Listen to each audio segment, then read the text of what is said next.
रात का समय था। एक शराबी ट्रक ड्राइवर जिसने शराब के नशे में धुत मोबाइल फोन पर बात करते हुए एक महिला कार चालक की कार को टक्कर मार दी, जिसमें उसकी 4 साल की बेटी की घटनास्थल पर ही मृत्यु हो जाती है और वो महिला कोमा में चली जाती है।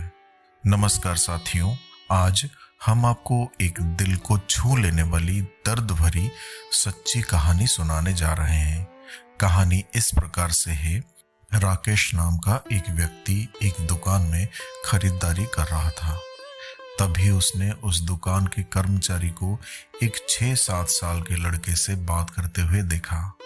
कर्मचारी बोल रहा था कि बेटा, मुझे माफ करना, ये गुड़िया बहुत महंगी है।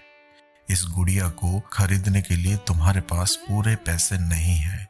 फिर उस छोटे से लड़के ने राकेश के ओर मुड़कर देखा और राकेश से पूछा कि अंकल, क्या आपको भी यही लगता है कि मेरे पास पूरे पैसे नहीं है?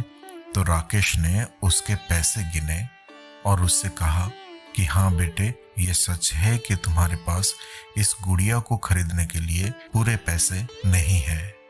वो नन्हा सा लड़का अभी भी अपने हाथों में गुड़िया थामे हुए खड़ा था।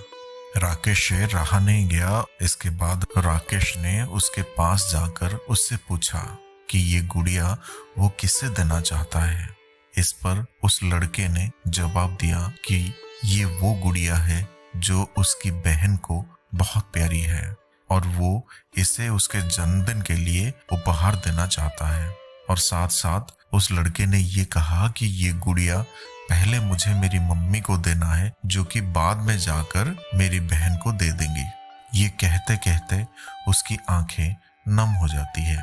मेरी बहन भगवान के घर गई है और मेरे पापा कहते हैं कि मेरी मम्मी भी जल्दी ही भगवान से मिलने जाने वाली है। तो मैंने सोचा कि क्यों ना वो इस गुड़िया को अपने साथ ले जाकर मेरी बहन को दे दे। ये सुनकर राकेश का दिल धक सा रह गया था। उसने ये सारी बातें एक सांस में ही कह डाली और फिर राकेश की ओर देखकर बोला, मैंने पापा से कह दिया है कि मम्मी से कहना कि वो अभी ना जाए, वो मेरा दुकान से लौटने तक का इंतजार करें। फिर उस बालक ने राकेश को एक बहुत प्यारा सा फोटो दिखाया जिसमें वो लड़का खिलखिलाकर हंस रहा था। इसके बाद उसने राकेश से कहा कि मैं चाहता हूं कि मेरी मम्मी मेरा ये फोटो भी अपने साथ ले जाए ताकि मेरी बहन मुझे भूल नहीं पाए। मैं अपनी मम्मी से बहुत प्यार करता हूं और मुझे नहीं लगता कि वो मुझे ऐसे छोड़ने के लिए राजी होंगी, पर पापा कहते हैं कि उन्हें मेरी छोटी बहन के साथ रहने के लिए जाना ही पड़ेगा। इसके बाद फिर से उसने उस गुड़िया को गमगीन आंखों से खामोशी से देखा। राकेश के हाथ जल्दी से अपने बटुए तक पहुंचे और राकेश ने उससे कहा, चलो एक बार और गिनती करके देखते हैं कि तुम्हारे पास गुड़िया के लिए पर्याप्त पैसे हैं या नहीं। उसने कहा कि ठीक है, पर मुझे लगता है मेरे पास पूरे पैसे हैं। फिर राकेश ने उससे नजरें बचाकर कुछ पैसे उसमें जोड़ दिए और फिर गिनना शुरू किया। ये पैसे उसकी गुड़िया के लिए काफी थे। यही नहीं, कुछ पैसे अतिरिक्त बच भी गए थे। नन्हे से लड़के ने कहा कि भगवान जी, आपका बहुत बहुत धन्यवाद मुझे इतने सारे पैसे देने के लिए। फिर उसने राकेश की ओर देखकर कहा कि मैंने कल रात सोने से पहले भगवान से प्रार्थना की थी कि मुझे इस गुड़िया को खरीदने के लिए पैसे दे देना ताकि मम्मी इसे मेरी बहन को दे सके, और भगवान ने मेरी बात सुन ली। इसके अलावा मुझे मम्मी के लिए एक सफेद गुलाब खरीदने के लिए भी पैसे चाहिए थे, पर मैं भगवान से इतने ज्यादा पैसे मांगने की हिम्मत नहीं कर पाया था। पर भगवान ने तो मुझे इतने पैसे दे दिए हैं कि अब मैं गुड़िया के साथ साथ एक सफेद गुलाब भी खरीद सकता हूँ। मेरी मम्मी को सफेद गुलाब बहुत पसंद है।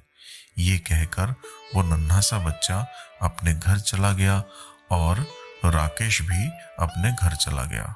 राकेश अपने दिमाग से उस छोटे से लड़के को निकाल नहीं पा रहा था। फिर राकेश को 2 दिन पहले स्थानीय अखबार में छपी एक घटना याद आ गई, जिसमें एक शराबी ट्रक ड्राइवर के बारे में लिखा था, जिसने नशे की हालत में मोबाइल फोन पर बात करते हुए एक कार चालक महिला की कार को टक्कर मार दी थी, जिसमें उनकी 3 साल की बेटी की घटनास्थल पर ही मृत्यु हो गई थी और वो महिला कोमा में चली गई थी। अब एक महत्वपूर्ण निर्णय उस परिवार को ये लेना था कि उस महिला को जीवन रक्षक मशीन पर बनाए रखना है अथवा नहीं, क्योंकि वो कोमा से बाहर आकर स्वस्थ होने की अवस्था में नहीं थी। अब राकेश सोच में पड़ गया कि क्या वो परिवार इसी छोटे लड़के का ही था। राकेश का मन रोम रोम कांप उठा। राकेश की उस नन्हे लड़के के साथ हुई मुलाकात के 2 दिनों बाद राकेश ने अखबार में पढ़ा कि उस महिला को बचाया नहीं जा सका। राकेश अपने आप को रोक नहीं पाया और अखबार में दिए पत्ते पर जा पहुंचा, जहां उस महिला को अंतिम दर्शन के लिए रखा गया था। वो महिला अपने हाथ में एक सफेद गुलाब और उस छोटे से लड़के का वो फोटो लिए हुए सफेद कपड़ों में लिपटी हुई थी और उसके सीने पर रखी हुई थी वही गुड़िया। राकेश की आंखें नम हो गई। राकेश नम आंखें लेकर वहां से लौटा। साथियों, उस नन्हे से लड़के का अपनी माँ और उसकी बहन के लिए जो प्यार था, वो शब्दों में बयान करना इतना आसान नहीं है। और ऐसे में एक शराबी ट्रक ड्राइवर ने अपनी घोर लापरवाही से क्षण भर में उस लड़के से उसका सब कुछ छीन लिया था। साथियों, इस कहानी के माध्यम से हम आपको सिर्फ और सिर्फ एक पैगाम देना चाहते हैं कि कृपया कभी भी शराब पीकर और मोबाइल पर बात करते समय वाहन ना चलाएं। साथियों, कहानी अच्छी लगी हो तो कृपया चैनल को सब्सक्राइब करें, वीडियो को लाइक और शेयर करें। तो फिर मिलेंगे साथियों अगले वीडियो में। तब तक के लिए अपना ख्याल रखना और हमेशा हंसते मुस्कुराते हुए रहना।